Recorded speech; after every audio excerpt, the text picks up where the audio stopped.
दुनिया की दूसरी बड़ी आबादी होने के बावजूद भी हम लोग पस्ती का शिकार हैं। कुरान के वादे के मुताबिक अगर हम लोग ईमान वाले हुए तो हम ही सरबुलंद रहेंगे, मगर अफसोस पूरी दुनिया के अंदर हम लोग तबाह बर्बाद हो चुके हैं और उसकी वजह सिर्फ ईमान का ना होना है।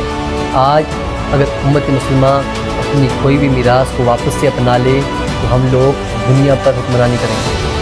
दुनिया के किसी भी खित्ते को उठाकर देख लें, अरब से लेकर अजम तक, जहाँ के जुल्म की चक्की चल रही है उसके अंदर मुसलमान ही पिछते दिखाई देते हैं।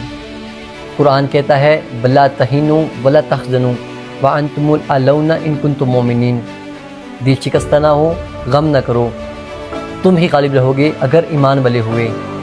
लोगों को फ़िरक़ों, कबीलों और ज़ातों में इसलिए बांटा जाता है ताकि ये लोग अपने हक़ की खातिर इकट्ठे ना हो सकें। इसी तकसीम ने हमें दुनिया के अंदर तबाह व बर्बाद करके रख दिया।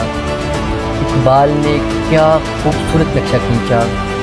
फ़िरका बंदी है कहीं और कहीं ज़ातें हैं। क्या ज़माने में पनपने की यही बातें हैं? तू तो सैयद भी हो, मिर्ज़ा भी हो, अफ़गान भी हो, तुम सभी कुछ हो, बताओ तुम मुसलमान भी हो।